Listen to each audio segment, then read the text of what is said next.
that came out a few months ago. The same team from the Dresden University of Technology that already checked EagleWorks tests had 3 more new studies. The idea is that some elements in the setup generate magnetic and electric fields, and some parts also can warm up. That can slightly deform some elements of the system, and when the supposed thrust is so weak, this deformation can be seen as thrust. This is why the more precise the equipment, the better. And that's what the team from Dresden University of Technology did. Also, they managed to recreate the so-called positive result. They designed a system with an inverted counterbalanced double pendulum which eliminates most of heating effects. Also, setup was powered with a battery to minimize the electrical effects of wiring. It allowed Dresden team to increase measurement accuracy by 3 orders of magnitude. And M-Drive showed no thrust. So they concluded that previous results were false positives. This study is usually referred to as the final nail in the coffin of M-Drive. Roger Shore, though, disagrees. He claimed that in those tests the shape of the cavity was wrong and all that, but still most of the scientific community is on Dresden team's side. According to Shore's older plan, by now there already should be working prototypes of M-Drive in space. But there was some information that China was going to test something in space, but that's not clear. There were some rumors that NASA were planning some tests on board of the mysterious Boeing X-37 plane, but it turned out to be a different type of dielectric drive and not the impossible one. I haven't mentioned that there were several generations of M-Drive and some other similar projects, but everything is more or less the same here. So during 20 years of that story, some people might have had some reasons for optimism, but now there aren't many, or any. Anyway, the story is interesting. How much time, effort, and money was spent on a project that was basically doomed to fail. At least we improved our testing methods along the way. I completely understand the desire to create a revolutionary technology that would allow flying cars and interstellar travel. And we also have to remember that some ideas that seemed crazy at first turned out to be true. So it's not right not to try at all. But I don't know what the actual reasoning of the inventor was here. One thing is for certain. Laws of physics still hold up, and there was no revolution in science. At least for now.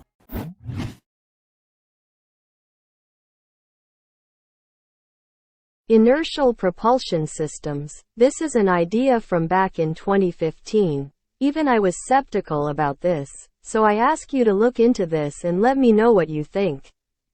This works via firing a specific projectile into a curve, creating force on the frame of the vehicle. The shock is smoothed via dampeners to internally push the craft vehicle along. Vibrational forces are expected. Many of these make greater strength, more movement, more speed. Coined inertial projectile propulsion. This is not breaking the laws of physics, it is simply just mirroring a mechanism.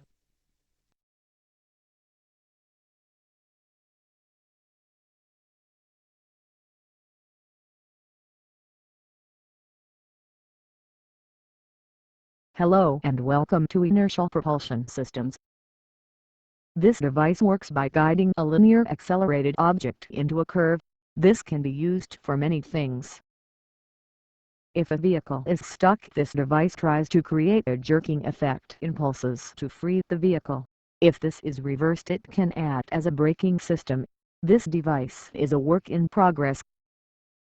If this is attached to a vehicle, this vehicle will experience the force of the velocity of the projectile upon the curve.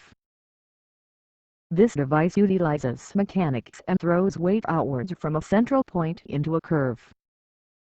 After the curve, the projectile would have used up the velocity energy pushing against the internals of the frame I have constructed. Guides feed the projectile back along another linear path to the loading and firing chamber. The projectile gets reloaded and refired for a continuous inertial producing mechanism.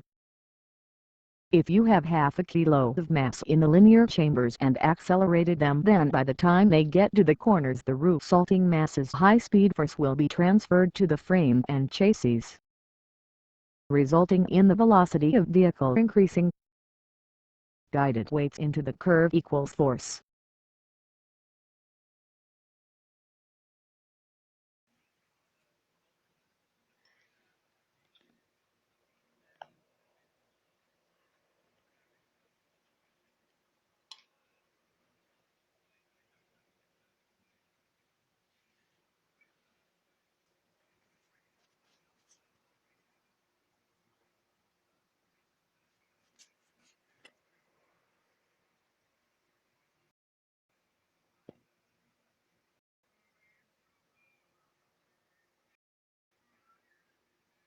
Fired